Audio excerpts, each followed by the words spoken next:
여러분들의 눈높이에서 개념부터 문제 해결에 이르는 길까지 차근차근 짚어드리겠습니다. 자, 이제 학력평가 9월 학력평가에 대해서 우리가 해설을 시작을 해볼 건데요. 제가 여러분들한테 필기하는 방법, 저만의 필기 방법을 여러분들한테 소개를 해드릴게요. 그냥 일반적으로는요, 흰색으로 필기를 쭉 할 건데요. 일단 이 문제를 보고 무슨 단원인지 알아야지 어떤 개념을 적용할지 우리가 알 거 아니겠습니까? 그래서 분석이라는 표현으로 해서 제가 빨간색으로요, 이 단원에 해당하는 단원명을 정확하게 알려드릴 거고요. 그런 다음에 중간중간에 필요한 개념은 초록색으로 쓸 거고, 그리고 문제 풀 때 식 세우는 방법에 대한 것은 제가 노란색으로 표현을 해볼 테니까 한번 같이 가보도록 할게요. 자, 1번입니다. 두 다항식에 대해서 이 두 다항식의 합을 물어보는 문제겠죠? 그러면 당연히 이 단원에 대한 내용은 뭘까 하고 이제 분석을 해보는 거예요. 이 문제는 출제자가 뭘 묻고자 하는 걸까? 다항식의 연산이겠죠. 그 중에서도 뭐가 되겠어요? 덧셈이 될 거예요. 그래서 얘는 가장 기초적인 문제인 다항식의 연산이 되겠구나. 그 중에서도 뭐예요? 플러스, 덧셈에 대한 내용이 되겠습니다. 그럼 이제 여러분 생각하셔야 돼요. 이 문제를 어떻게 해결할 것인가? 여러분들이 알고 있는 개념 중에서 다항식을 더할 때 제일 중요한 요소는 뭐냐면 끼리끼리입니다. 뭐라고요? 다항식 연산할 때 되게 중요한 파트는요, 끼리끼리. 그러면 무슨 얘기를 하는 거냐? 네, 동류항 끼리끼리 더하고 빼시면 됩니다. 다시 한번 동류항 끼리끼리 더하고 빼기만 하면 돼요. 동류항은 그럼 무엇일까요? 네, 여러분들이 기억해야 되는 동류항, 같은 종류의 항이라는 내용입니다. 그래서 동류항은요, 한 문자에 대해서 차수가 같은 걸 얘기합니다. 네, 문자에 대하여, 정해진 문자에 대하여 차수가 같은 항을 얘기를 합니다. 차수가 같은 항. 자, 그러면 이제 동류항끼리 한번 더해보도록 할게요. 얘가 그럼 어떤 내용이 되냐? x제곱, x제곱. 한 문자, x에 대해서 차수가 지금 서로 같습니다. 얘가 총 2개 있다는 뜻이죠? 그래서 x제곱과 x제곱을 더해서 a 더하기 b의 값은요, 2x제곱하고 출발을 할 거고요. 그 다음 xy 문자에 대해서는 얘네들이 지금 마이너스 xy 플러스 xy, 하나는 마이너스 1, 하나는 플러스 1로 돼 있으니까 개수들끼리 더하면 2개가 서로 사라지겠죠? 그래서 xy항은요, 하나 플러스 하나 마이너스 이렇게 돼 있으니까 서로 소거가 되겠습니다. 그 다음 y제곱 마이너스 y제곱, 얘네도 마찬가지죠? 하나는 플러스 1, 하나는 마이너스 1 이렇게 돼 있으니까 2개가 소거가 돼서요, 남는 것은 2x제곱, 정답은 2x제곱이 되겠습니다. 자, 이렇게 쉽게 1번은 풀어보실 수가 있어요. 2번도 한번 같이 가보도록 할 건데요. 등식이 a 더하기 bi를 만족시키는 두 실수 a, b에 대하여 a 더하기 b의 값을 물어보는 문제가 되겠습니다. 그럼 한번 생각을 해봅시다. 얘는 도대체 무슨 단원일까요? 지금 현재 눈에 확 띄는 것은 뭐냐면 i가 눈에 띄네요. i가 뭐죠? 네, 복소수잖아요. 그죠? 우리가 복소수에 대한 연산을 물어봤구나. 복소수의 연산이 이 단원 내용이 되겠죠. 복소수가 있어서 복소수의 연산 중에서도 덧셈을 또 살펴보겠구나 라는 사실을 알 수가 있어요. 얘도 아이디어는 마찬가지입니다. 복소수 연산에서 여러분들이 특기해야 할 만한 사항은 뭐냐면 방금 전과 마찬가지로 얘도 끼리끼리예요. 그럼 누구끼리냐? 실수는 실수끼리, 허수는 허수끼리 더해주시기만 하면 됩니다. 그래서 여러분들이 알아야 되는 개념은 뭐냐면 복소수의 연산에서, 그죠? 우리가 뭘 알아야 돼요? 실수 부분과 허수 부분을 알아야 돼요. 그래서 복소수의 구성 요소에 대해서 잘 알고 계셔야 됩니다. 복소수는 보통 a 플러스 bi라고 표현을 하는데요. 복소수는 가장 일반적인 문자로는 z로 쓰는데 a 플러스 bi에서 a와 b는 실수고요. 저 i가 바로 허수 단위가 되는데 얘는 루트 마이너스 1이 돼요. 그러면 이 부분에서 이 앞에 있는 홀로 있는 애는요, 복소수의 실수 부분이 되고요. 이 뒤에 i에 붙어 있는 요 b라는 실수는요, 얘는 이 복소수의 허수 부분이 됩니다. 네. 그래서 여기서 말하는 끼리끼리라는 건 뭐냐면 실수 부분은 실수 부분끼리, 허수 부분은 허수 부분끼리 더하란 내용이에요. 그래서 끼리끼리 한번 더 해볼게요. 끼리끼리 1, 1 실수 부분이죠. 더하면 얼마가 되냐? a의 값이 2가 되겠구나. 그 다음 허수 부분 볼게요. 플러스 2와 플러스 1이 되겠죠? 그럼 b에 해당하는 값은 3이 되겠네요. 끝났습니다. 네, 풀이가 벌써 끝났어요. a 더하기 b는 뭐가 되겠어요? 5가 되겠구나 라는 사실을 알 수가 있습니다. 그래서 연산하는 그 개념들에 대해서 정확하게 알아야 돼. 어떻게 한다?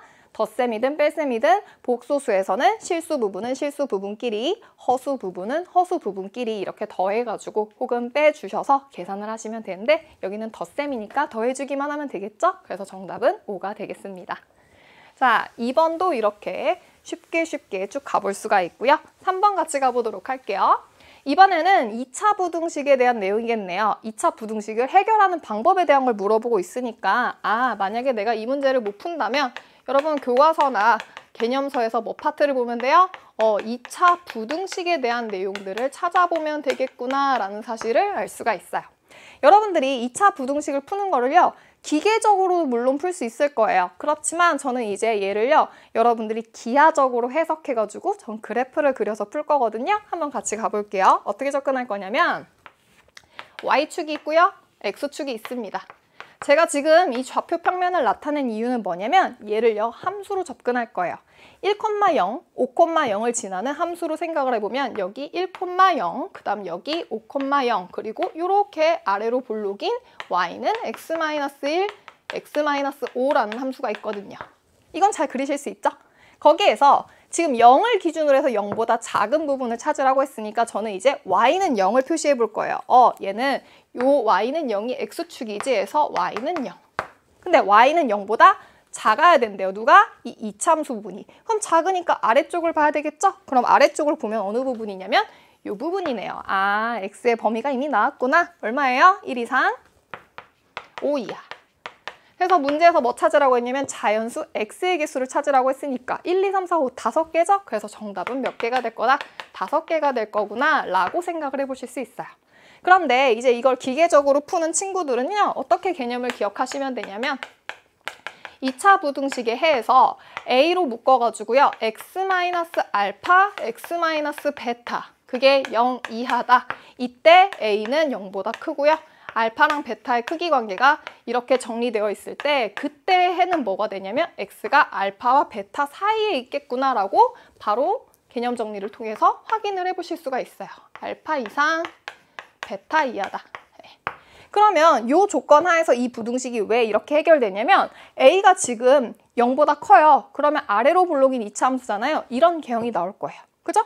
그리고 알파, 0, 베타, 0을 지나기 때문에 여기를 알파, 여기를 베타로 볼 수 있겠죠. 그럼 0 이하인 부분은 이 경계의 사이값이 되겠죠. 그래서 나오는 게 이렇게 나오는 거예요. 그래서 이거를 물론 암기해서 푸는 친구들도 있겠지만 저는 그렇게 하기보다는 직접 그려보면서 이해를 하시면 기계적으로 되는 거는 이게 머릿속에 있고 나서 바로 적용이 될 거예요. 아시겠죠? 네. 자, 그 다음 3번 같이 가보도록 할게요. 4번 같이 가보도록 할게요. 4번 내용을 보면 x에 대한 2차 방정식이 실근을 갖도록. 그럼 여기에서 나타내는 시그널이 뭐냐면 실근 갖도록 하는 거네 해서 이게 지금 중요한 파트가 되겠죠? 방정식이 실근을 갖는다. 근의 종류를 가지고 판별해 주는 거죠. 얘 왠지 근 종류를 판별해 주는구나. 그러니까 뭘 이용할 것 같아요? 판별식을 이용하겠죠. 그럼 얘 단원 내용은 뭘까? 네, 2차 방정식에 대한 내용이겠죠. 2차 방정식이구나. 그 중에서도 2차 방정식에서 해의 종류를 결정해 주는 건 뭐냐? 바로 판별식이구나 라고 생각을 하시면 돼요. 자, 그럼 실근을 갖는데요. 그럼 판별식 D가 얼마 이상? 0 이상이 돼야 되겠죠. 그래서 판별식 D를 찾을 거예요. D는 얼마예요? 4의 제곱에 마이너스 4a 해주면 되겠죠? 걔가 0 이상이 되어야지 실근을 가질 겁니다. 그럼 어떻게 되나? 16보다 작거나 같다, 4a가. 그래서 a가 얼마보다 작다? 4보다 작거나 같구나 라는 사실을 알 수가 있어요. 그런 다음에 자연수 a의 개수는 1, 2, 3, 4, 4개가 되겠죠? 그래서 정답은 4개가 되겠습니다. 자, 그러면 이 내용을 이제 여러분들이 바로바로 적용하게 되면은 물론 잘 개념을 쌓은 거잖아요. 근데 이렇게 되는 개념을 못 찾는 친구들이 있을까 봐 제가 개념 정리해 드릴게요. 판별식의 의미가 뭐냐? 방정식이 있어서요. ax제곱 플러스 bx 플러스 c는 0이라는 2차 방정식이 있어요. 2차 방정식이라고 하기 때문에 2차항이 살아있어야 되죠? 그래서 a는 0이 아닙니다. 이럴 때 판별식 D라는 것은 무엇이냐면 B제곱 마이너스 4AC가 돼요. 네, D가 이렇게 됐을 거라고 했을 때 첫 번째 D가 만약에 0보다 커요. 그러면 서로 다른 두 실근을 갖게 됩니다. 근의 개수와 종류를 지금 판별해주고 있는 거예요. 만약에 D가 0이다. 얘는요, 중근을 갖게 돼요. 실근인데 중근이다. 그리고 세 번째, 0보다 작아요. 그럼 서로 다른 두 허근을 갖습니다. 문제 조건에서 실근을 갖도록 하라고 했으니까 요거 두 개를 융합해줘야겠죠? 그래서 판별식 D가 0 이상이면 실근을 갖게 됩니다. 그래서 문제는 이렇게 접근하시는 거예요. 그래서 첫 줄을 못 썼다. 그러면 이 개념이 부족한 거니까 개념을 한번 체크해보고 가도록 하겠습니다. 자, 이제 5번 같이 가볼게요. 다항식 px를요, x제곱 더하기 2x-3으로 나눈 나머지가 2x 플러스 5가 될 때 px를 x-2로 나눈 나머지는 하고 물어봤습니다. 나머지를 계속 물어보고 있어요. 아, 이거 시그널이 뭘까? 라고 생각을 해보면 당연히 나머지를 구하는 정리, 나머지 정리가 되겠죠. 그래서 이 단어는 뭔지 알겠다. 나머지 정리를 알아야 되겠구나 라는 생각을 하셔야 되겠죠. 그럼 나머지 정리에 대한 내용도 정확하게 알고 있어야 될 거예요. 그래서 나머지 정리라는 개념은 무엇이었을까? 중간에 문제 풀 때 활용하겠구나 라고 생각을 해서 나머지 정리는 어떤 다항식이 있어요. 그래서 다항식 px를 x-a로 나눈 나머지, 그게 무엇이다? 여기다가 a 대입한 pa가 되겠지? 이게 나머지 정리예요. 끝. 네, 엄청 쉽죠? 그러면 x-1로 나눈 나머지를 물어봤으니까 이 개념을 그대로 활용하게 되면 뭐 찾는 문제예요? p1 찾는 문제예요. 그럼 px가 뭔지 정확하게 알고 나서 x자리에 1 대입하면 끝나는 문제가 되겠죠. 그러면 이제 이 px를요, x제곱 더하기 2x-3으로 나눈 나머지가 2x 플러스 5라고 되어 있으니까 저걸 식으로 나타내주기만 하면 되겠죠. 그래서 뭐다? px를요, 나눌 거예요. 누구로? x제곱 더하기 2x-3. 그럼 몫이 있을 거예요. 몫을 그냥 qx라고 할게요. 그럴 때 나머지가 2x 플러스 5가 나옵니다. 제가 이렇게 여러분들이 중학교 때 풀었던 혹은 초등학교 때 나눗셈을 했던 모양으로 나타낸 이유가 있습니다. 왜 그러냐면, 자, 기억을 더듬어 볼게요. 여러분, 초등학교 때인가? 5 나누기 3 했을 때 어떻게 했어요? 한번 1 들어가죠. 나머지 얼마예요? 2죠. 그러면 5라는 숫자는요, 요 5라는 숫자는요, 요거 두 개 곱한 다음에 나머지를 더해줬어요. 구조 기억나시나요? 네. 그럼 얘도 마찬가지로 이 px라는 녀석은요, x제곱 플러스 2x-3에다가 몫을 곱한 다음에 2x 플러스 5를 더해주시면 되겠죠. 이렇게 되는구나. 만약에 여러분들이 이걸 나눈 나머지가 2x 플러스 5다라고 했을 때 이렇게 식을 금방 세우면은 정말 잘하신 겁니다. 근데 저는 이제 고1 때 제 어렸을 때 기억에 이게 너무 왜 이렇게 곱해지고 더해지지 하면서 헷갈렸거든요. 근데 수에서 왔던 걸로 생각을 해보니까 이게 이렇게 똑같은 작용을 하는구나 해서 식이 이렇게 잘 만들어지더라고요. 그럼 이 상태에서 뭐 할 거예요? 나는 P1을 찾을 거니까 1 대입할게요. P1은 자, 1 대입했더니 3에다가 3을 뺐으니까 0이네. 그래서 이 몫이라는 식이 쭉 다 사라지네요. 그럼 이게 얼마 남죠? 2 더하기 5니까 7이 되겠구나 해서 정답은 7이 되겠습니다. 그래서 여기에 있는 제일 중요한 포인트, 식을 세울 때 이 식을 제대로 세울 수만 있으면 끝나는데요. 얘는 숫자에서의 나눗셈으로 생각해보면 쉽게 생각해 보실 수가 있습니다. 네. 자, 이제 6번 같이 가볼게요. 6번 내용은 뭐냐? 등식이 이렇게 성립할 때 x에 대한 항등식으로서 라고 나와 있습니다. 그럼 당연히 딱 단어가 눈에 띄는 게 뭐죠? 항등식이죠. 그러니까 얘는 항등식에 대한 내용이겠구나. 그럼 단원명은 뭔지 보여요? 그냥 항등식이네. 그러면 여러분들이 항등식이라는 개념은 도대체 무엇인지만 알면 돼요. 항등식 뭐죠? 항상 성립하는 등식. 네, 항등식이에요. 이게 뭐라고요? 개념. 항등식은 항상 성립하는 등식이야 라고 생각하면 굉장히 쉬워져요. 항상 성립하는 등식.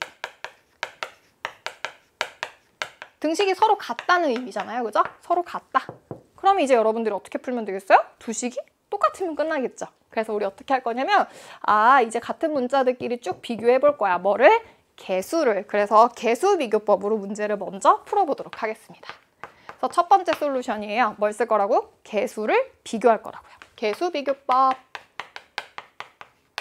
그러면 좌변하고 우변에 있는 개수들을 비교하면 되니까 좌변 먼저 우리가 계산을 해주면 A의 x제곱 플러스 2x 플러스 1, B의 x제곱 마이너스 2x 플러스 1.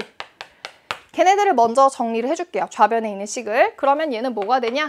A 더하기 B의 x제곱. 그 다음 2A 마이너스 2B의 x가 되겠죠? 그래서 2A 마이너스 2B의 x. 그리고 A 더하기 B가 될 겁니다. 이 식이 누구랑 똑같아야 되냐면 오른쪽에 있는 식이랑 같아야 돼요. 개수를 비교할게요. 그럼 A 더하기 B는 5가 되겠네요. 그리고 X의 개수를 봤더니 이 부분이 마이너스 2가 돼야 되겠네요. 얘는 어차피 똑같이 5니까 신경 쓸 필요 없겠죠? 문자 2개, 식 2개가 나왔습니다. 연립해 주시면 되겠네요. 그럼 어떻게 할 거다? 여기에다가 2를 곱할게요. 그럼 2A 더하기 2B는 10이죠? 그럼 이 두 식을 더하게 되면은 2B 마이너스 2B가 서로 사라지고요. 4A가 남겠네요. 따라서 4A는 얼마다? 10하고 마이너스 2를 더해서 8이죠? 8. 그럼 A의 값이 뭔지 나와버려요. A의 값은 2가 되겠구나 라는 사실을 알 수 있어요. 근데 A 더하기 B가 5잖아요. 그러니까 B는 뭐가 되겠어요? 3이 되겠구나 라는 사실을 알 수 있겠죠. 따라서 정답은 A, B는 2 곱하기 3의 6이 되겠구나 라는 사실을 알 수가 있습니다. 끝! 자, 이제 여러분 뭐 볼 거예요? 개념, 항상 성립하는 등식이다라는 내용이 있으니까 두 번째 솔루션으로 갈 건데 수치를 대입하는 수치 대입법을 활용해서도 한번 문제를 풀어볼게요. 생각해 봅시다. 항상 성립한대요. 뭐에 상관없이? x에 상관없이. x에 대한 항등식이랑은 똑같은 말인 뭐예요? 모든 실수 x에 대해서 항상 성립한다는 얘기예요. 그 얘기는 뭐예요? x에다가 아무거나 실수를 대입해도 된다는 얘기거든요. 그래서 여기다가 숫자를 대입할래요. 근데 우리가 미지수 A, B를 찾아야 되잖아요. 근데 미지수가 많으면 많을수록 헷갈리니까 미지수 하나를 없애버리는 숫자들을 찾아주시면 되겠죠. A를 사라지게 하고 싶습니다. 그러면 A한테 0이 곱해지면 A가 사라지겠죠. 그러니까 X에다가 뭘 대입하는 게 아이디어다? X에 마이너스 1을 대입해보자. X에 1을 대입해보자. 그러면 A, B 값을 찾을 수 있겠지가 아이디어가 되겠죠. 그럼 한번 볼게요. X에다가 마이너스 1을 대입해요. 그러면 남는 게 뭐다? 마이너스 1과 마이너스 1을 더한 마이너스 2의 제곱이니까 4B. 4B는 5 플러스 2 플러스 5 해가지고 얼마가 나오냐면 12가 나와요. 따라서 B는 3이 바로 나오네요. 그죠? 그 다음 X에다가 이번에 1을 대입할게요. 그러면 이 B는 완전히 사라지고요. 남는 거는 4A가 되겠죠? 그래서 4A는요. 1 대입했으니까 5 마이너스 2 더하기 5. 그래서 얼마다? 8이다. 따라서 A의 값은 얼마다? 2다. 그럼 끝났죠. A, B의 값은 얼마가 되겠어요? 똑같이 6이 되겠습니다. 네. 그래서 얘를 전개해서 물론 비교해서 개수들끼리 비교한 개수 비교법을 활용하셔도 되고요. 아니면 얘처럼 숫자를 대입해가지고 그냥 계산만 해주시면 되는 수치 대입법이 있습니다. 수치를 대입할 수 있는 이유는 뭐라고요? x의 값에 관계없이 항상 성립해. 그러니까 x에 무엇을 넣어도 상관없어. 굳이 여기에다가 1과 마이너스 1을 집어넣지 않아도 다른 숫자를 넣어도 상관없는데요. 계산을 조금 더 간편하게 해주고 싶으니까 문자를 줄여주려고 일부러 1하고 마이너스 1을 집어넣은 것뿐입니다. 네, 되셨죠? 자, 그럼 이제 6번 넘어가서 7번 한번 같이 가보도록 할게요. 자, 이제 7번입니다. 복소수에 대해서 2z 더하기 z바가 3 더하기 5i가 성립할 때 a 더하기 b의 값을 구하는 그런 문제가 되겠습니다. 그럼 생각해 봅시다. 복소수 나와 있죠? K 복소수인데 얘는 어떤 복소수냐면 켤레 복소수래요. 얘 켤레 복소수랑 복소수에 대한 덧셈 연산이구나. 복소수의 연산이 메인 주제라는 걸 알 수가 있습니다. 그러면 분석을 해보건데 만약에 여러분들이 이 문제를 못 풀었잖아요. 그럼 뭘 다시 보셔야 되냐면 복소수의 연산을 알고 있는지 걔가 되게 중요한 핵심 포인트가 될 거예요. 근데 앞에서도 복소수끼리 더하는 내용이 나왔는데 좀 달라진 게 뭐냐? 하나가 더 추가됐어요. 그게 뭐예요? 켤레 복소수입니다. 그래서 뭐도 알아야 돼요? 켤레 복소수가 뭔지 알아야 되겠구나. 그래서 켤레 복소수가 뭔지 개념을 체크를 해보도록 할게요. 복소수 z a 더하기 bi의 켤레 복소수는 이렇게 Z 바로 표시하게 되는데 켤레라는 건 도대체 뭐냐? 그냥 여기에 있는 실수 부분은 그대로 들어오고요. 허수 부분 있죠? 허수 부분, 이 부분을 부호만 바꿨을 뿐이에요. 이렇게 개념을 알고 있으면 그냥 여러분들 계산만 하시면 되거든요. 그럼 한번 같이 가볼게요. 자, 그러면 2Z라고 했으니까 2 곱하기 A 더하기 BI. 그 다음 Z바죠? Z바는 A-BI로 표현하기로 했죠? 그 값이 얼마 나온다? 3 더하기 5i가 나온대요. 자, 아까 했던 내용 끼리 실수 부분은 실수끼리, 허수 부분은 허수끼리 라고 이제 계산을 해주시면 되잖아요. 그래서 실수 부분을 봤더니 2a랑 a 나왔어요. 그래서 좌변은 3a. 그 다음에 허수 부분은 2b와 마이너스 b니까 플러스 bi. 이게 3 더하기 5i가 되는구나 라는 것을 알 수 있습니다. 복소수의 상등이라고 해서 서로 같은 복소수다라는 내용인데요. 서로 같은 복소수가 되려면 당연히 대칭적으로 실수 부분은 실수 부분끼리, 허수 부분은 허수 부분끼리 서로 같으면 되는 거 아니겠습니까? 그래서 A의 값은 얼마가 될까요? 1이 되겠습니다. B의 값은요? 5가 되겠습니다. 그래서 정답은 얼마다? A 플러스 B 6이 되겠습니다. 끝났습니다. 그래서 여기 안에 들어있는 내용 중에서는 뭐도 있냐면 켤레 복소수에 대한 내용도 알아야 되지만 복소수끼리 서로 더하는 것도 알아야 되고요. 맨 마지막에 서로 같은 복소수다라는 말의 의미는 뭘까? 실수 부분은 실수, 허수 부분은 허수 부분끼리 서로 같아야 된다. 이렇게 총 3가지 개념을 알아야지만 풀 수 있는 문제였어요. 자, 그래서 7번 같이 해봤고요.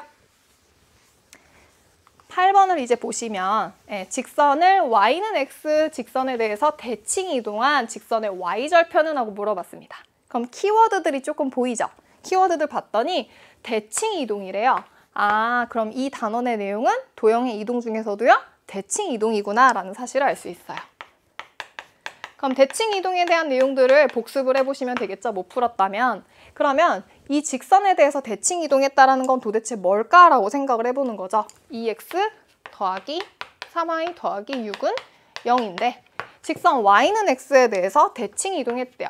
개념이 있는 친구들은요, 분명히 이거 x랑 y랑 바꾸는 거야 하고 바로 식을 세우실 수가 있습니다.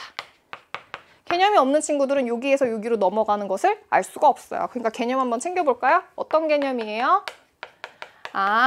어떤 도형이 있어서 그 도형이 y는 x에 대해서 대칭했다. 그러면 주어진 도형의 방정식에서 어떻게 해야 돼요? x와 y의 위치를 바꿔주시면 돼요. 그럼 y는 x에 대해서 대칭이다? 그럼 y랑 x씩 바꾸는 거구나 해서 이렇게 체인지에서 들어간다라는 거. 체크를 해볼 수가 있겠죠? 그럼 이 상태에서 이제 우리 뭐 찾을 거예요? y절편이 뭔지 알아야 돼요. y절편은 도대체 뭘까? y절편은요, x의 값이 0일 때 y 값이에요. 그래서 여러분들이 개념이 만약에 없다 하면은 개념으로서 x가 0일 때 y 값.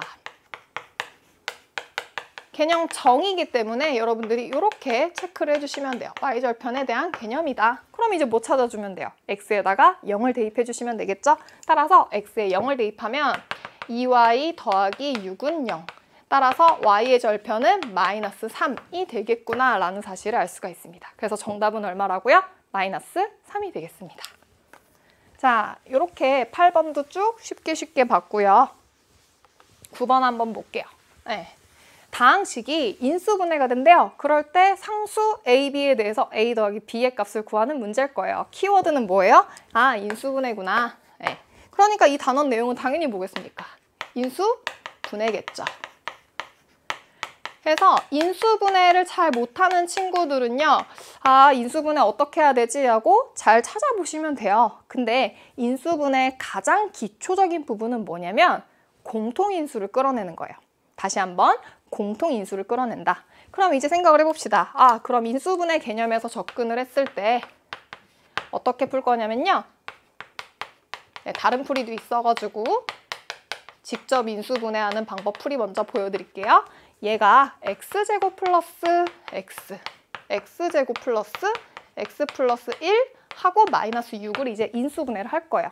공통인수가 일단 안 보여요. 그런데 식이 굉장히 복잡해 보이지만 얘를 간단히 만드는 방법이 있습니다. 그게 바로 무엇이냐면 치환이에요. 공통된 부분들을 먼저 치환을 해줄 거예요. 어떻게 할 거라고요? A라는 문자로 치환할게요. 제일 중요한 건 치환은 우리 마음대로 문자를 둔 거기 때문에 나중에 여러분들이 원래로 돌려놔야 되는데 일단 치환한 상태에서 얘는 어떻게 되냐면요. A제곱 더하기 A가 돼요. A-6. 그랬더니 인수분해를 할 수 있는 형태로 바뀌었죠. 그럼 어떻게 된다? A 더하기 3에 A-2가 되겠습니다.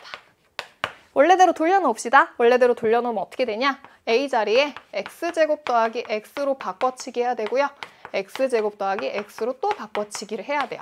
그럼 인수분해가 한 번 더 되네요. 얘가 더 인수분해 했을 때 어떻게 돼요? X 플러스 2와 X 마이너스 1로 되겠죠? 그래서 X 플러스 2, X 마이너스 1, X제곱 더하기 X 플러스 3 이렇게 됩니다. 그럼 이제 비교만 하면 되겠네요. 비교해볼까요? X 플러스 2, 아 있네. X 마이너스 1, 아 있네.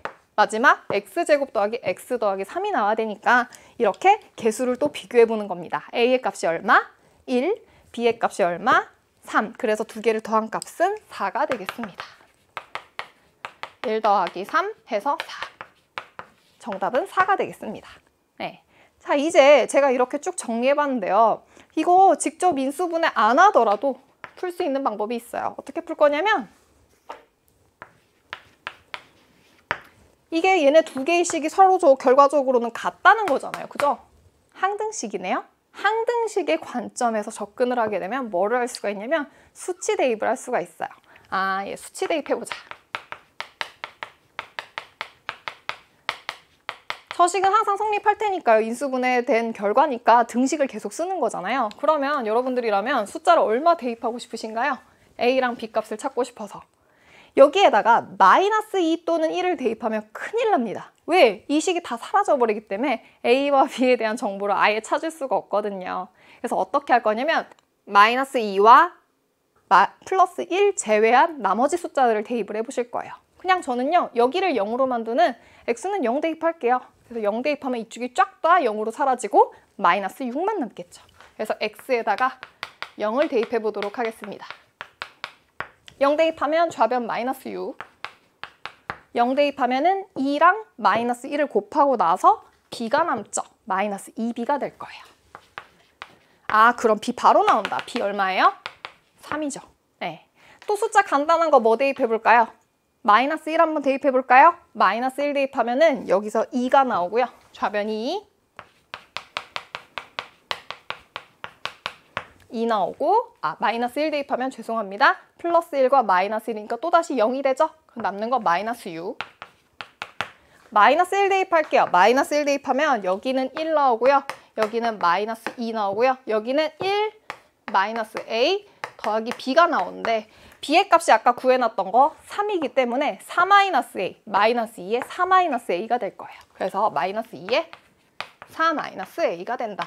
그러면 4 마이너스 A에 해당하는 값이 3이 되어야 되기 때문에 A의 값이 얼마가 되겠어요? 1이 되겠네. 끝났습니다. 1 더하기 3. 정답은 A 플러스 B의 4가 되겠습니다. 그래서 저렇게 인수분해를 직접 진행하셔도 되고요. 나는 손이 아파. 그냥 숫자 대입해가지고 계산해서 풀래 하는 분들은 수치 대입법을 쓰셔도 돼요. 어쨌든 항상 성립하는 등식이라는 거죠. 그래서 항등식 개념을 활용해서 이렇게 수치 대입법으로도 풀어보실 수가 있어요. 자, 이제 9번을 쭉 같이 해봤고요. 10번 한번 같이 가보도록 할게요. 자, 원을 X축 방향으로 4만큼 평행 이동한 원이 4,A를 지날 때 양수 A의 값은 하고 물어봤습니다. 키워드 눈에 보이시죠? 평행 이동이네. 이 단원의 내용은 도형의 방정식을 배우고 나서 걔네들을 평행 이동하는 도형의 이동 파트를 얘기하는 걸 거야 라고 눈치를 채보실 수가 있습니다. 그래서 무슨 내용을 알아야 된다? 평행 이동입니다. 그러면 평행이동에 대한 개념만 알면 되는데 평행이동이라는 건 이런 거예요. 제가 이렇게 좌우로 움직입니다. 네, 그럼 제가 뭐 키가 늘어나거나 몸이 불거나 이러지 않잖아요. 그죠? 그래서 얘는 분명히 원이 분명히 이렇게 좌우로 움직이고 위아래로 움직이고 X축 평행이동, Y축 평행이동을 할 텐데 반지름의 길이는 변할까요? 네, 절대 안 변하겠죠. 반지름의 길이는 안 변할 거야. 근데 중심이 0,0이에요. 그죠? 그런데 X축 방향으로 4만큼 평행 이동했다고 했으니까 중심이 원래는 0,0인데 어떻게 한다고요? X축 방향으로 플러스 4만큼 평행 이동하는 거니까 중심이 뭘로 바뀌어요? 4,0으로 바뀌어요. 그러면 4,0이면서 반지름 길이는 그대로 유지되는 원의 방정식을 바로 세울 수가 있죠? x-4의 제곱에 y제곱은 16 이렇게 그대로 가면 될 겁니다. 평행 이동했을 때 반지름의 길이는 변화가 없기 때문에. 자, 그럼 이 상태에서 얘가 4,0을 지난대요. 그러니까 x자리에다가 4 대입하고 y자리에다가 a 대입하면 되겠죠. 4,0 지난다고 했으니까 4,a 지난다고 했으니까 대입하면 a제곱은 16이요. a는 4 또는 마이너스 4인데 양수 a의 값. 지금 수학 문제에서 제일 중요한 건 뭐냐면 필요 없는 말이 하나도 없어요. 그죠? 그래서 a의 값은 4라는 사실을 알 수가 있어요. 뭐 때문에? a가 양수여야 되니까. 그래서 정답 바로 나왔습니다. a는 4가 됩니다. 지금 저 여기 쭉 쓴 거 보면은 그냥 개념적으로 쭉 이해되는 부분들이죠. 근데 또 기계적으로 푸는 친구들은요. 그냥 이런 내용들을 하나 알고 있으면 이 식 바로 쓸 수 있겠구나 라고 생각해 볼 수도 있어요. 개념 뭐냐? 어떤 도형의 방정식이 있어서요. x축 방향으로 a만큼 그리고 y축 방향으로 b만큼 평행 이동한 결과는 어떤 식으로 적용되냐면 x 대신 x-a 대입 y 대신 y-b를 대입해주면 된다라는 것이 여러분들한테 이미 개념적으로 알려져 있습니다. 그러면 이런 식으로 물론 접근해도 되긴 하지만 그냥 이거 보자마자 x축으로 4만큼 평행 이동했네? x 대신에 x-4를 대입하자 해서 이 식이 바로 나올 수 있다는 거죠. 네. 그래서 x-4의 제곱 더하기 y제곱이 16이고 그래서 걔가 4,a를 지난다고 했으니까 이렇게 풀 수 있겠구나 해서 이 과정을 거치지 않고 이렇게 기계적으로 푸는 친구들도 있을 거예요. 근데 원리는 뭐냐? 원래 중심이 0,0이었는데 어떻게 된 거예요? x축으로 4만큼 갔으니까 점의 관점에서는 4,0으로 간 거잖아요. 그러니까 중심이 어떻게 되겠어요? 4,0 지나야 되니까 x-4의 제곱 더하기 y제곱이 16이다. 이렇게 쓸 수 있겠죠? 네, 그래서 이렇게 문제를 해결해 주시면 되겠습니다. 기계적으로 푸는 것도 중요하긴 하지만 얘를 좀 왜 그렇지 하면서 따져가 보면은 훨씬 더 재미있게 풀 수가 있거든요. 네, 그래서 다시 한번 이렇게 기계적으로 푸는 친구들도 있겠지만 다시 이렇게 생각을 해보는 과정들을 거치셨으면 좋겠어요. 자, 다음 문제 가볼게요. 11번. 좌표 평면 위에 서로 다른 세 점이 한 직선 위에 있다고 합니다. 키포인트는 한 직선 위에 있구나. 그러면 이거를 여러분들이 세 점이 이렇게 한 직선 위에 있을 조건 해가지고요. 물론 이제 어떤 개념서나 교과서에 있는 내용들을 가지고 외워서 풀 수도 있겠지만 내용은 분명히 세 점이 한 직선 위에 있을 조건.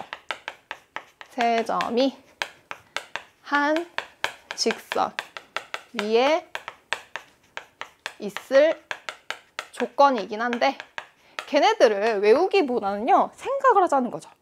한 직선이 있어요. 직선. 한 직선 위에 세 점이 있다는 거예요. 그래서 뭐 A가 있고요. B가 있고요. C가 있대요. 그럼 이제 그려서 생각을 해봤을 때 당연히 얘네가 한 직선 위에 있어? 그러면 A, B를 지나는 직선의 방정식을 세운 거나 B, C를 지나는 직선의 방정식을 세운 거나 서로 같겠죠. 그래서 A와 B를 가지고 직선의 방정식을 세웠을 때의 기울기나 B와 C를 가지고 직선의 방정식을 세웠을 때의 기울기가 서로 어떻게 되겠어요? 같아야겠죠. 한 직선 위에 있으려면. 그럼 이걸 활용해서 우리가 계산만 해주면 엄청 빨리 풀릴 거 아니겠습니까? 그래서 이걸 굳이 외울 필요가 없다는 거죠. 네, 그럼 한번 풀어볼게요. 그러면 A, B를 지나는 직선의 기울기는 이만큼 증가했을 때 1-a만큼 증가하는구나. 그래서 A, B 지나는 기울기를 먼저 구해보면 2분의 1-a가 될 겁니다. BC 지나는 직선의 기울기 찾아볼게요. BC 1-a분의 1에다가 마이너스 7을 빼서 8 나올 거예요. 네, 그럼 이 두 개가 어떻다고요? 같다고 두고 풀 거라고요. 네, 그래서 이렇게 세로로 두니까 여러분들 헷갈리니까 옆으로 옮겨줄게요. 2분의 1 마이너스 a.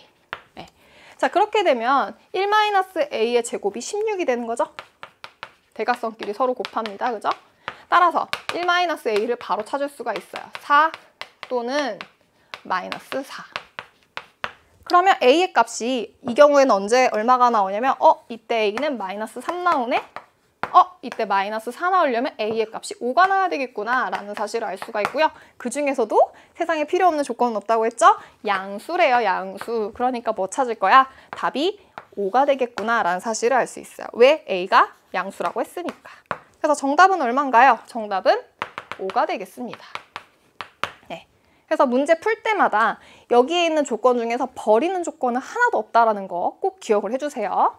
네. 이번에는 12번으로 한번 넘어가 보도록 할게요. 네, 문제가 이제 좀 길어졌습니다. 네. 여기서부터 뭔가 어려워지는 것 같은 불길한 예감이 드시죠? 그림이 뭔가 크게 나오니까. 네, 걱정하실 필요 없어요. 문제, 아까 얘기했던 것처럼 필요 없는 조건은 없습니다. 문제 조건에서 눈에 띄는 조건들 한번 찾아볼게요. 좌표 평면 위에 세 점을 꼭지점으로 하는 삼각형이 이렇게 있대요. 있는 거 그대로 그려줬어요. 그래 놓고 각 A, B, C의 이등분선, 뭔가 느낌이 빡 오시죠? 각의 이등분선이네요. 선분 A, C의 중점을 지날 때 양수의 값을 구하는 문제입니다. 그러면 좌표에 있는 어떤 특정 미지수를 찾는 거기 때문에 좌표 평면에 대한 문제가 되겠구나. 분석. 얘는 분명 단원이 평면 좌표에 대한 내용이겠구나 라는 사실을 알 수가 있어요. 그러면 이제 생각을 해보는 거죠. 평면 좌표네? 근데 중학교 때랑 달라진 건 뭘까? 라고 생각을 해보는 건데 중학교 때는 여러분 좌표 평면 위에 도형을 얹지 않았어요. 도형 있는 것 자체로 두고 여러분들이 보조선을 그어서 풀었단 말이에요. 그런데 얘를 우리가 평면 좌표로 옮겨오면서 식으로 풀 수 있게 된 겁니다. 기하의 대수하라고 표현을 하는데요. 이제 얘네들을 이제 우리가 식으로 풀 겁니다. 자, 그럼 그 상태에서 그래도 각의 이등분선 이거 어디서 많이 봤는데 라는 생각을 하셔야 돼요. 뭘까요?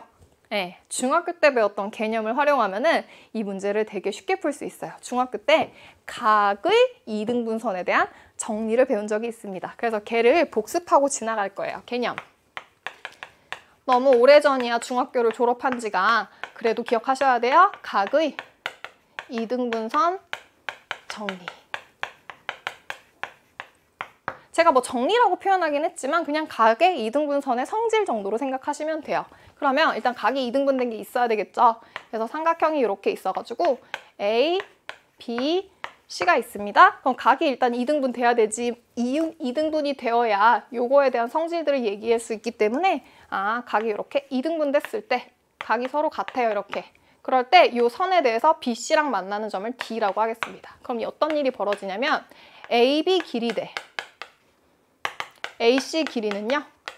BD 길이랑 DC 길이의 비율과 서로 같다라는 걸 중학교 때 배웠습니다. 이제 이걸 활용해서 식을 세우기 시작할 거예요. 왜? 문제에 있는 눈에 띄는 조건은 각의 이등분선이라는 정보가 있으니까 얘랑 관련된 거 여러분 하나밖에 안 배웠거든요. 그죠? 자, 그러면 이제 따져볼게요. BC 대 BA가 C, 여기를 모르니까 이제 D라고 둘까요? C, D 대 DA로 보면 되겠죠. BC 대 BA가 CD 대 DA. 이건 중학교 때 배운 내용인데 마침 얘가 뭐라고 되어 있냐면 중점이라고 되어 있어요. 뭐라고요? 중점. 중점은 뭐예요? 1대1 내분점이죠. 그래서 여러분들이 기억해야 될 거 개념. 중점은 뭐냐? 가운데 있는 점이기 때문에 당연히 몇 대면 1대1 내분점을 얘기합니다. 개념적으로 당연하잖아요. 그리고 심지어 그림에서도 서로 같다라고 줬고요. 그러면 BC 길이 대 BA 길이가 1대1이구나 라고 생각하시면 돼요. 그럼 이 문제의 첫 풀이는 뭐가 되는구나? BC 길이 대 BA의 길이가 1대1이 되는구나. 이거 계산해 주시면 돼요. 즉 BC랑 BA 길이가 서로 어떻다는 얘기예요? 같다는 얘기죠. BC랑 BA가 서로 길이가 같다는 얘기고 이거를 뭐로 표현해주면 되겠구나? A에 대한 방정식으로 표현해서 계산만 해주면 되겠구나 라는 사실을 알 수 있어요. 그럼 이제 BC 길이 구해볼게요. 점과 점 사이의 거리 공식 알아야 되겠네? 근데 되게 쉽게 풀 수 있는 게 B는 정보를 줬어요. 여기 마이너스 3이래요. C는 얼마라고 했냐면 1,0이라고 했어요. 어차피 x축 상이 있으니까 x좌표의 차이만 보면 되겠죠? 1에다 마이너스 3을 뺄게요. 그럼 얼마 나와요? 그냥 4 나와요. 아, 여기 4구나. BC 길이 엄청 쉽게 구했습니다. 이게 4예요. 그러면 이제 B의 길이를 구해야 되는데 A가 지금 현재 0,A예요. 그러니까 이 자리가 지금 현재 A인 상황인데 여러분 점과 점 사이의 거리 공식 써도 되지만 점과 점 사이의 거리 공식이 사실은 정체가 피타고라스 정리예요. 피타고라스 정리. 보실래요?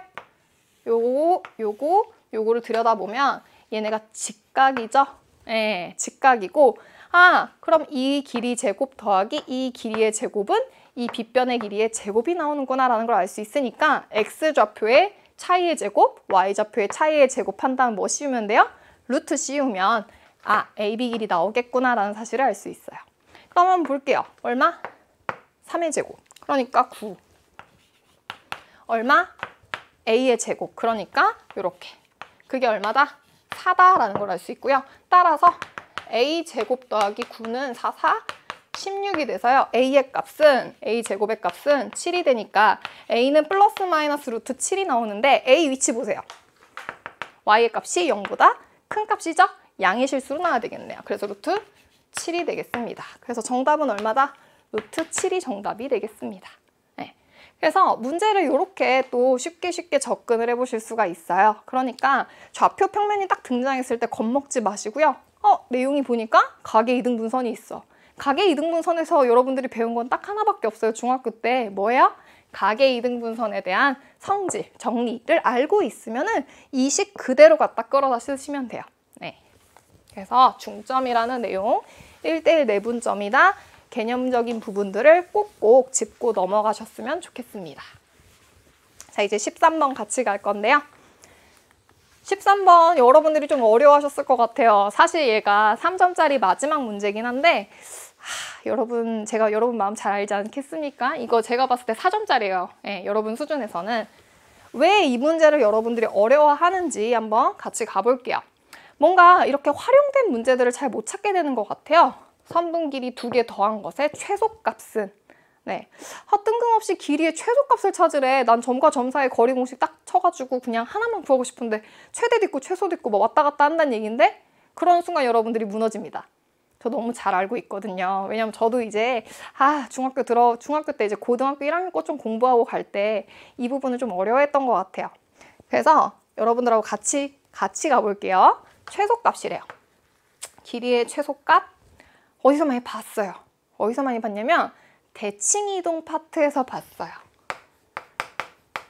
쌤 이걸 어떻게 아나요? 네, 이제 얘기를 할 건데 여러분들이 배웠던 저 편에 있는 기본 예제를 제가 찾아올 거예요. 같이 가볼게요. 기본 예제부터. 얘는 분명히 분석을 해볼 건데 처음에는 무슨 단원인지 몰라. 그렇지만 어떤 예제를 통해서 보면은 이 분석에서 무슨 단원에 해당하는지 파악할 수 있어. 그게 뭐냐면 이런 내용이 있습니다. 선분 AB의 최소값을 찾는 문제가 있어요. 근데 어떤 부분에 대한 최소값을 찾을 거냐면요. 좌표 평면이 이렇게 있어가지고요. 뭐 A가 여기 있습니다. 아까 저 문제 비슷하게. 그리고 B의 위치가 있어요. 네. 정확히는 A, B의 최소값이 아니고 다시 쓸게요. X축에 있는 S축 위 Q에 대하여 네, AQ 더하기 QB, AB가 아니고 AQ 더하기 QB로 할게요. 이것의 최소값을 찾는 문제가 있어요. 이런 건 봤죠. 그래서 여러분들이 생각하는 거예요. A랑 B가 있는데 A, QB? 근데 이 Q가 X축 위에 있다네? 그래 놓고서는 정해진 게 요거니까 Q가 이렇게 왔다 갔다 해가지고 A, Q, B 혹은 A, Q, B 이런 애들을 찾는 거구나. 그것들 중에서 최소값 찾아야 되는구나 라고 생각을 해볼 수가 있어요. 이런 건 많이 풀어보셨죠? 네, 기본 예제에 있을 거예요. 여러분들이 개념서들을 분명히 보면은 혹은 교과서에도 이런 예제들이 실려 있을 테니까 이런 간단한 유형을 봤을 겁니다.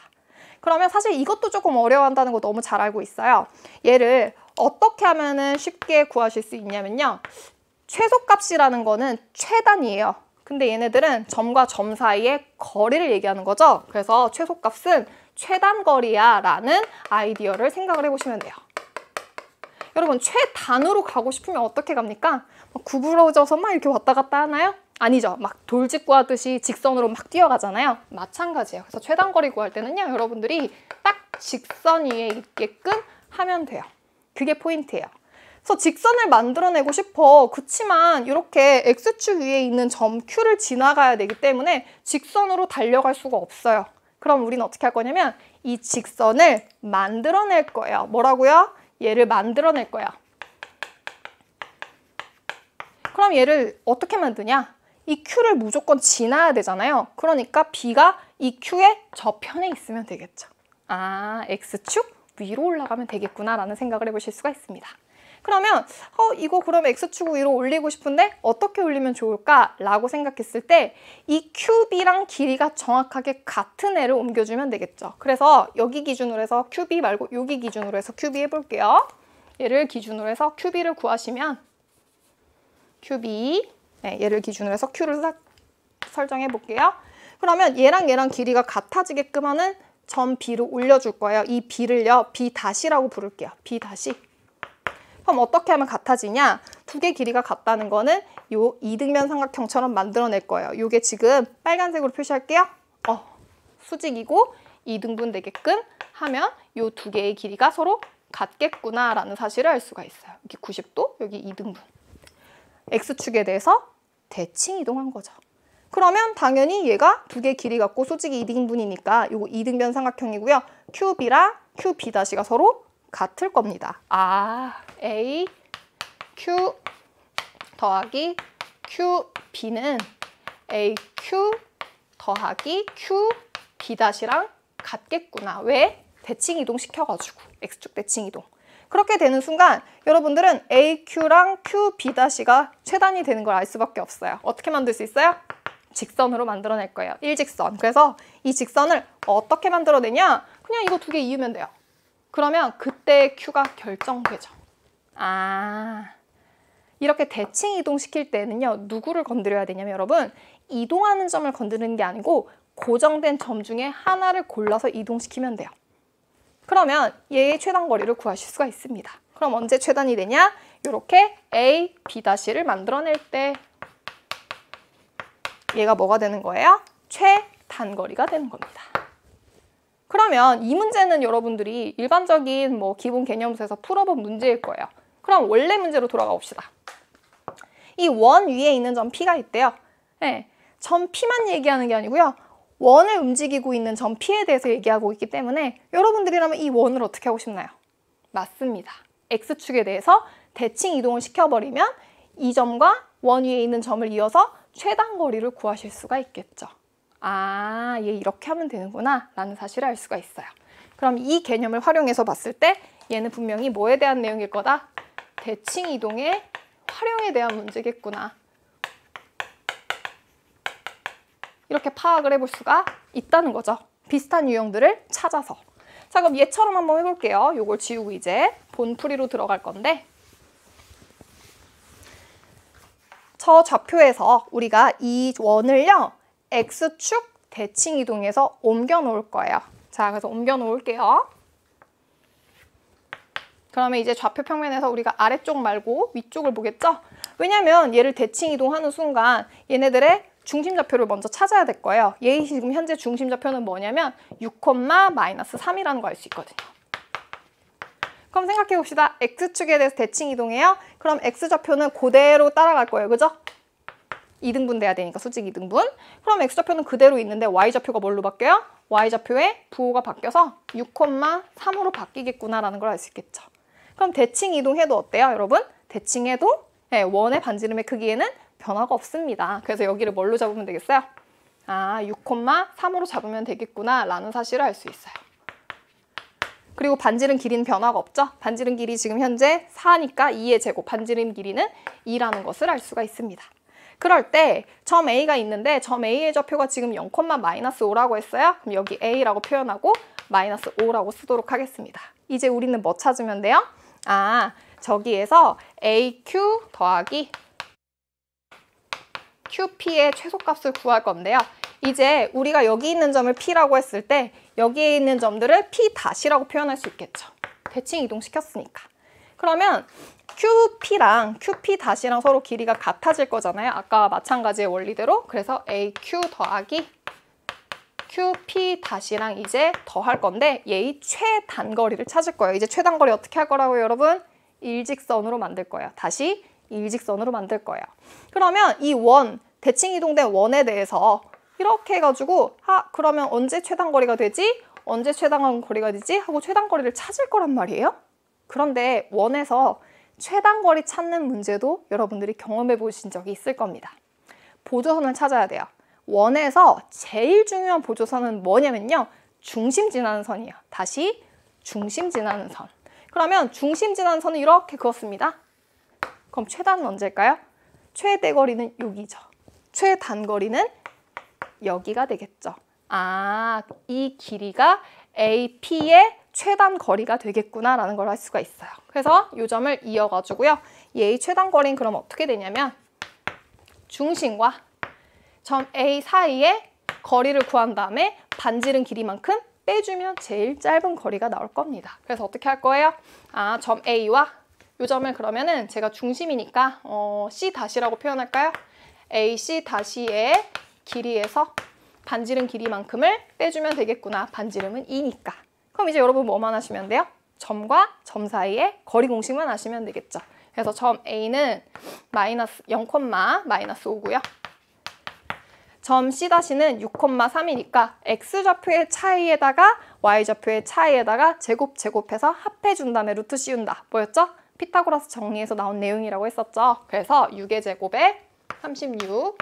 그 다음에 5랑 마이너스 5와 3의 차이는 8이죠. 그래서 8의 제곱 64. 합치고 루트 씌워준 다음에 2를 빼주시면 정답이 되겠습니다. 루트 100이네요? 10이겠네요. 그래서 10 빼기 2니까 정답 8이 되겠습니다. 네. 그래서 중간중간에 개념들이 많이 생략되어 있는데요. 이 부분 있죠? 점과 점 사이의 거리 공식을 알아야 되기 때문에 이 내용도 한번 써드리도록 할게요. 점과 점 사이의 거리 공식. 점 A가 있어서 A를 x1, y1이라고 하고요. 점 B를요. x2, y2라고 할게요. 일 때 AB 사이의 거리, 즉 선분 AB의 길이는 x좌표의 차이의 제곱. 뒤에서 앞에 걸 빼도 상관없어요. 제곱하면 어차피 똑같아질 테니까. 그 다음에 y1 빼기 y2에 제곱한 다음 뭐 해주면 돼요? 루트 씌워주면 되겠습니다. 그 내용이 여기에 녹아 들어가 있어요. 이 내용은 제가 대칭 이동에 대한 내용들을 설명해 드렸어요. 그 다음 이 내용은 뭐예요? 일직선상에 있을 때가 최단이다를 활용했어요. 그래서 중간중간마다 다 단계가 놓여져 있고요. 최단은 어떻게 찾냐면 원과 이 점과의 최단거리는 중심 지나는 선에 대해서 중심과 점 사이의 거리에서 반지름만큼 뺀다. 요거를 꼭 기억을 해주셨으면 좋겠어요. 네. 자, 이렇게 해서 AQ 더하기 QP의 최소값까지 구하는 문제를 쭉 같이 가봤어요. 네. 아마 제가 이제 13번까지가 3점짜리고 14번부터 4점짜리여가지고요. 이 13번 문제까지 쭉 정리를 해봤는데요. 제일 중요한 건 뭐냐? 이렇게 뭔가 변형된 문제에서 거리의 최소값? 최단거리 문제는 대칭 이동이었지 하는 아이디어들을 여러분들이 생각해내셔야 돼요. 그냥 문제 딱 보고 뭔가 최대 최소가 있다는 건 변한다는 얘기네 하면서 막 변한다고 생각하고 막 이게 내가 막 점을 막 찍어가지고 언제 짧아지지 그리면은 시간이 흘러갑니다. 그래서 분명히 하늘 아래 완전 신유형이 나오는 건 사실 불가능해요.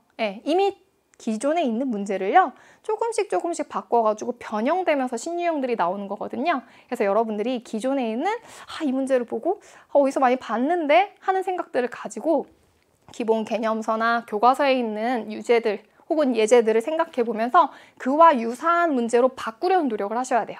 다시 이걸 보고 최대값? 최소값? 근데 두 개의 길이에 대한 최소값, 최대값이네? 근데 최소값에 대한 문제 이거 많이 봤었어 하면서 제가 처음에 예시로 드렸던 문제들을 떠올리셔야 된다는 거죠. 그러니까 뭘 써야 된다? 대칭 이동을 써야 되는 거고 대칭 이동을 쓴다면 뭐 하는 거예요? 이 원과 이 점 사이의 최단 거리 그것도 분명히 기본 개념서나 이런 데 기본 문제들이 있어요. 중심하고 이은 다음에 반지름만큼 빼면 최단 혹은 반지름만큼 더하면 최대 거리 이런 것들을 알고 있을 테니까 꼭 이제 문제 풀면서 내가 아는 유형으로 바꿔보자. 그러면 이제 문제 푸는 데에 식이 있겠구나 라고 생각을 하시면 되겠습니다. 우리는 이제 다음 시간에 4점짜리 같이 가보도록 할게요. 고생 많으셨습니다.